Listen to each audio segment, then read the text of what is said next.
All praises to the Most High, Yahweh Bashem, Yahweh Shai, Bahashem Raha Kwadash. Double honors to the elder apostles and elder bishops of Great Millstone who rule well. Peace and salutations to the hopeful elect, scattered throughout the four corners of the earth, laboring in His truth in all sincerity. Jeremiah 50:2, the NLT. This is what Yahweh says. Tell the whole world and keep nothing back.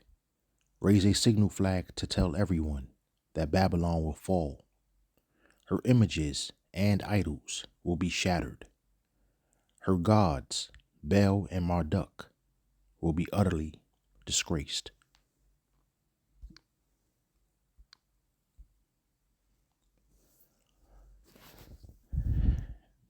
This is off of a website called karanews.org.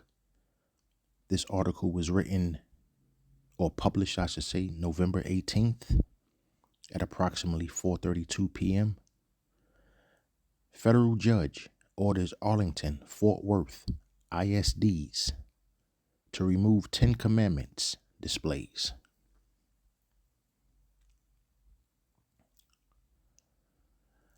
A federal judge on Tuesday ordered several Texas school districts to remove Ten Commandment displays from classrooms, issuing the ruling in a lawsuit brought by families who argue the postings violate the Constitution's ban on government-endorsed religion.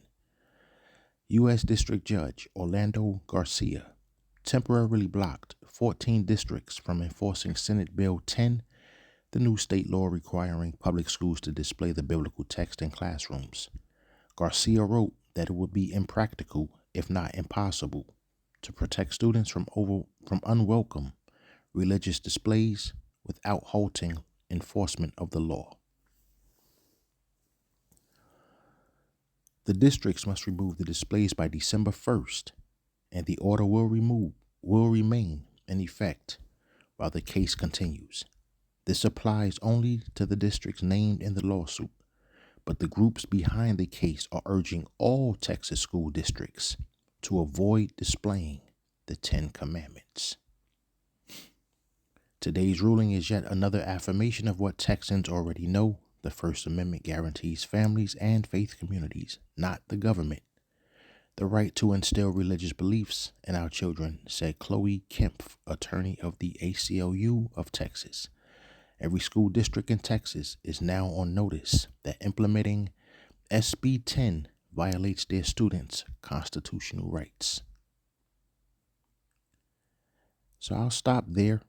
We get the basic gist of what this article is stating, that schools within the Fort Worth, Texas districts must remove the Ten Commandment displays by December 1st. And let's take a look at some of the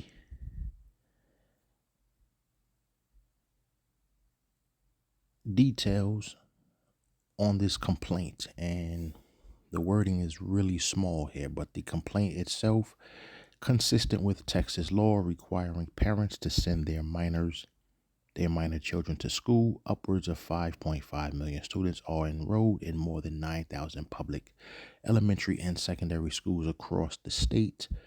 If you keep reading in that first paragraph there, you'll notice that the actual complaint is there with the Ten Commandments. Salakia is really small, but you can see the Ten Commandments there. That is what their complaint is. Number 2, these founding principles are reflected in a long line of Supreme Court jurisprudence that prohibit public schools from imposing religious doctrine and practice on students. Indeed, for nearly half a century, it has been well settled that the First Amendment forbids public schools from permanently posting the Ten Commandments in this manner. So that is the basic gist of the complaint, to remove that, the Ten Commandments. So basically in Babylon, we have man-made state laws along with the Constitution of this country, and that is the supposed law of the land. And that law of the land, the Constitution, actually supersedes the Most High's law here. And that's what we are seeing right here with the courts getting involved in a lawsuit to have these schools in this particular district remove the Ten Commandments by December 1st. And they're going to move forward, as we read in the initial article, that they were hoping that all of the schools in Texas would do the same. But we know that these man-made laws are completely flawed and they're unjust. And that's what Proverbs 20 and 23 tells us, and how the Most High feels about that. Proverbs 20 and 23 in the NLT. Yahweh detests double standards. He is not pleased by dishonest scales. And that's what we have here in Babylon. The scales here are so uneven. You know, even when you look at the actual scales in a courtroom, they're unbalanced. And that's symbolism. That is symbolic of how the laws are here. A lot of times you'll see an Edomite go to court and he'll get to plead first time offender or get off with a year's probation. You get a Jake in there for the same crime. Oh, he's going to do the minimum year to 2 years in jail. He's going to do that along with an additional 1 year probation once he gets out. You know, these laws here are unjust. And we also know that in Babylon, nothing is ever what it seems to be. You know, there's so much double talk here. You know, contracts always have stipulations. This is why they say you got to read the fine print. But then when you try to read the fine print, it's always some long paragraph that's barely readable because the letters and the words are so small on it. So this is how they get you. Laws are constantly being amended, which means they're not really laws. If the law can be amended, if it can be changed, or if it's constantly up for interpretation, then it's not a righteous law. It's not a righteous decree if it has to be amended. So, and that's what we're always seeing here. This is why the Constitution has so many amendments, is because the country was built on theft. It was built on rape, murder. It was built on genocide, basically. And so when you're looking at the laws, they're constantly being amended, and that's for their benefit. It's not for anyone else's benefit except the ruling class. And so we also see that some politicians can be in office for as long as 50 or 60 years. You know, they just keep getting voted in. Most of the time they've already been selected, you know, and once they get in, they just carry out the ruling classes, you know, the elites' orders, and they pretty much keep them in there. They keep them funded. They keep their campaigns funded every election cycle, and they keep them in there. There's other politicians that they come and go every 4 years, you know, and that's the way it's set up. And we also see, like I just mentioned a couple of minutes ago, you have the Supreme Court justices. They always have to interpret and reinterpret the Constitution, which just goes to show you just how messed up these man-made laws really are. So back to my original article. Fort Worth, Texas schools say that within their districts, they must remove these 10 commandments by December 1st. And that's throughout the entire district. But before I go any further with that, I was curious on what Fort Worth's demographics were. So according to Google AI overview, the largest racial and ethnic groups in Fort Worth, Texas are white, non-Hispanic at approximately 37.3%, so-called Black or African Americans, non-Hispanic, they're at about 19.2%, Hispanic or Latino populations, so-called Hispanic or Latino populations represent a significant portion of the population, with the total Hispanic population making up about 34.8, essentially 35%, according to 2020 data. Other significant groups include those who identify as two or more races, white, Hispanic, and Asian. So here you have the numbers crunched up here together. White, approximately 37.3. So-called black or African American, 19.2. Hispanic, Latino, 34.8. Two or more races, including Hispanic, that's about 12.3. White Hispanics, approximately 12.4. Asian, approximately 5.1. So you have a fairly decent size Jake population here. Jake is at about 19, let's just say 20% to keep the math easy. So Jake is about 20% of this population. That's 1 out of every 5 people that you walk past is going to be so-called black or African American. The Hispanic and Latino population is a little bit larger at 35, essentially 35%. So that's essentially almost 4 out of every 10 that you walk 4 out of every 10 people that you walk past in Fort Worth are Hispanic. So combined, that's almost 55% of the population there, just between so-called black and Hispanic. The so-called black or African American, as well as Hispanic and Latino. It's almost 55%. So they pretty much make up, the tribes there pretty much make up more than half of the total population there. So that leads me to believe that's why in the so-called Bible Belt, because that's where they're at, Texas is a part of the Bible Belt, they're trying to remove the 10 Commandments from these particular districts first. And that all falls into prophecy. We'll go into Amos chapter 8, verses 11 and 12. And I'll read this in the NLT. The time is surely coming, says the sovereign Yahweh, when I will send a famine on the land, not a famine of bread or water, but of hearing the words of Yahweh Bashem Yahweh Shai. People will stagger from sea to sea and wander from border to border, searching for the word of Yahweh Bashem Yahweh Shai, but they will not find it. And that's already started. We see it all the time.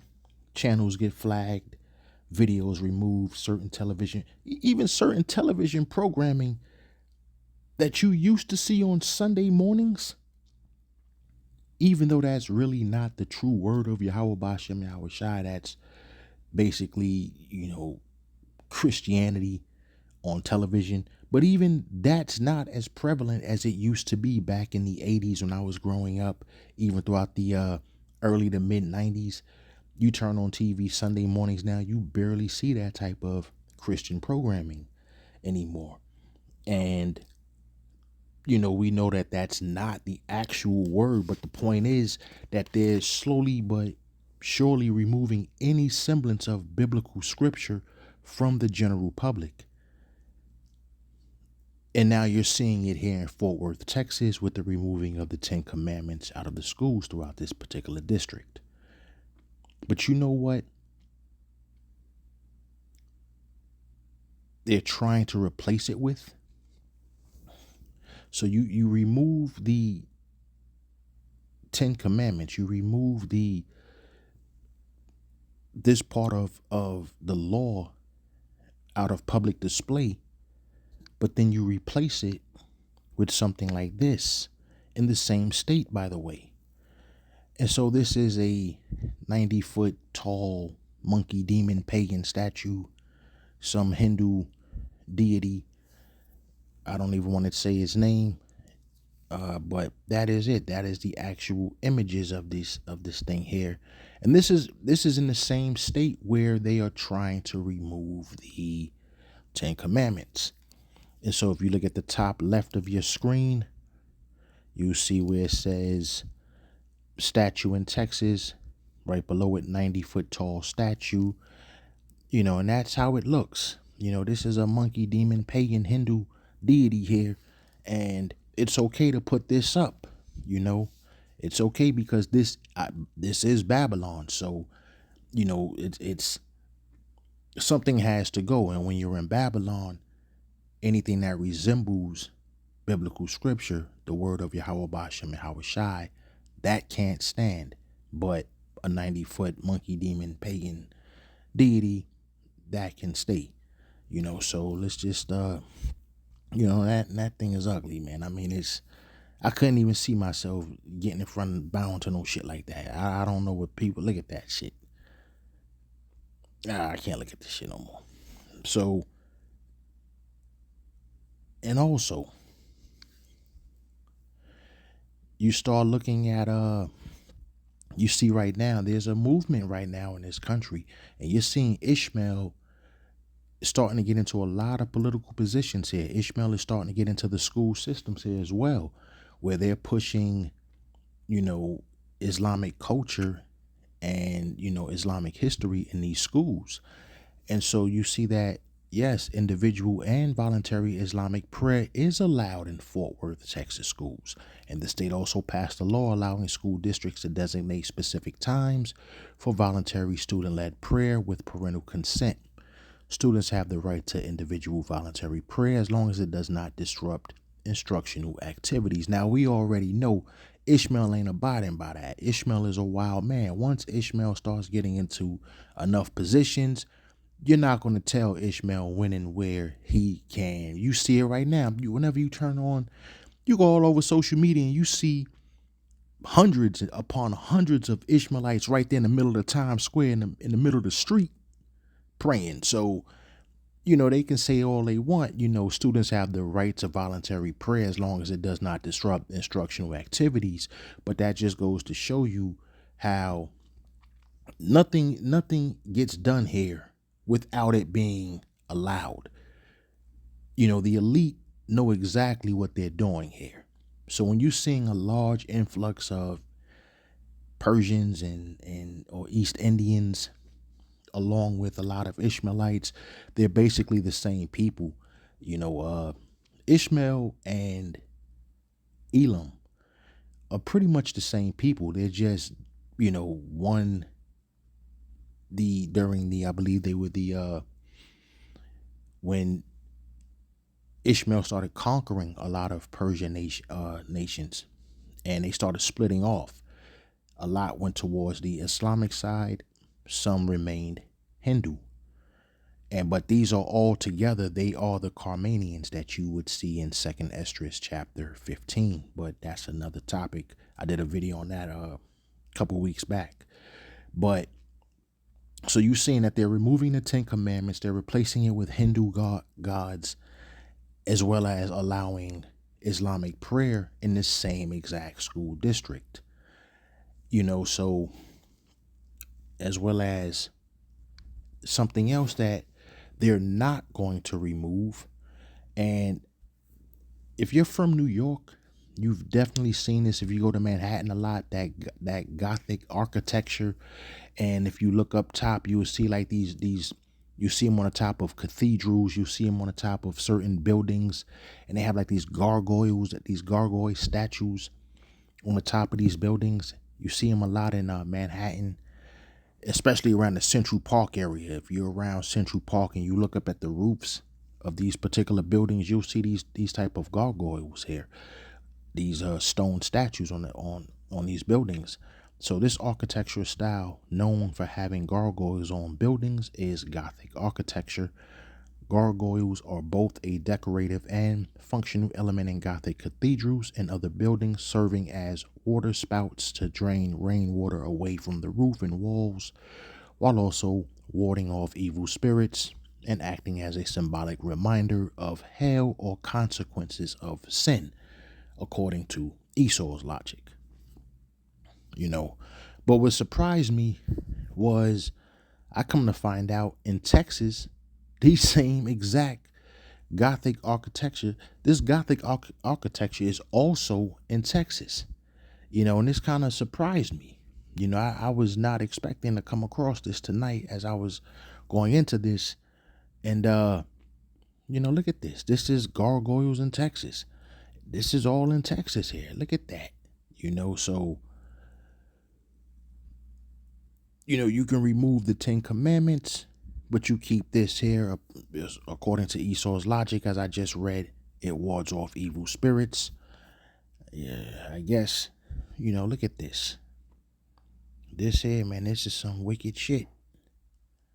I don't even want my finger to touch this shit as I'm scrolling up on this screen. Oh, look at that shit right there. That's in San Antonio. Look at this shit. Now, I mean, you can keep this up on a building, but you can't keep up the 10 Commandments. That just goes to show you just how wicked Esau is. Esau is a wicked, profane, fornicating ass. He's just wicked, man. So I think you pretty much get the point there. I want to go back to my initial scripture that I brought out. My initial scripture that was Jeremiah 50:2. This is what the sovereign Yahweh says. Tell the whole world and keep nothing back. Raise a signal flag to tell everyone that Babylon will fall. Her images and idols will be shattered. Her gods, Baal and Marduk, will be utterly disgraced. So those gargoyle statues, those 90-foot demon pagan monkey deities and shit, all that's going down. All that's going to get shattered. If you read it here in the KJV, starting from the middle, Baal is confounded. Marduk is broken in pieces. Her idols are confounded. Her images are broken in pieces. So the pagan statues, the pictures, the imagery, any of that, all that's about to get burnt down. All that's getting knocked down. The Most High Yahweh Ba'ashem Yahweh Shai's word does not come back void. So when you read it right here, where it says her images and idols will be shattered, you understand that that's going to take place. That is going to happen. There's no reversing that. There's no delaying that. There's no getting around, or if it gets knocked down, you definitely you're not putting it back up this time. It's not coming back. So I'll end this here with Isaiah 46. Start from verse 1. Babylon's false gods. NLT. Baal and Nebo, the gods of Babylon, bow as they are lowered to the ground. They are being hauled away on ox carts. The poor beasts stagger under their weight. Verse 2. Both the idols and their owners are bowed down. The gods cannot protect the people, and the people cannot protect the gods. They go off into captivity together. And there it is.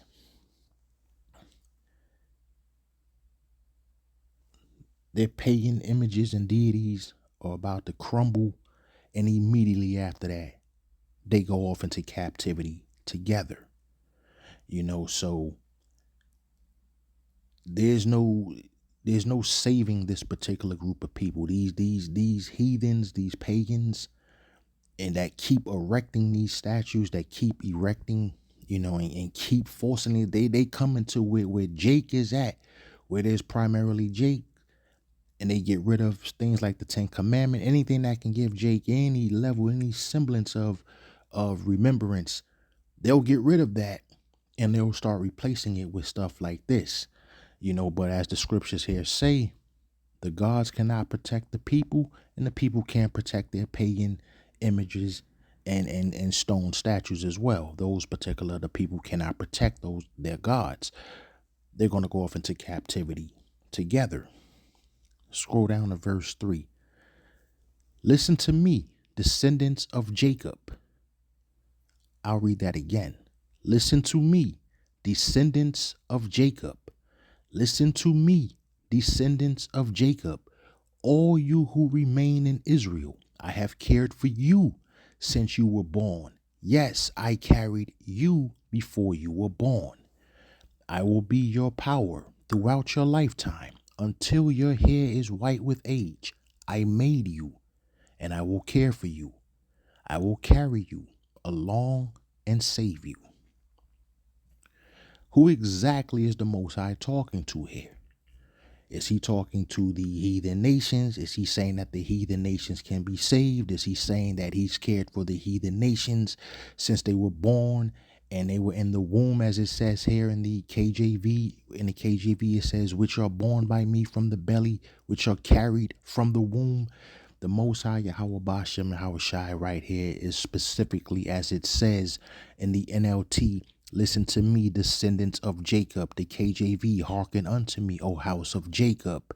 This is not for the heathen. This is not for anyone else. But that's another video topic altogether. Once again, listen to me, descendants of Jacob, all you who remain in Israel. I have cared for you since you were born. Yes, I carried you before you were born.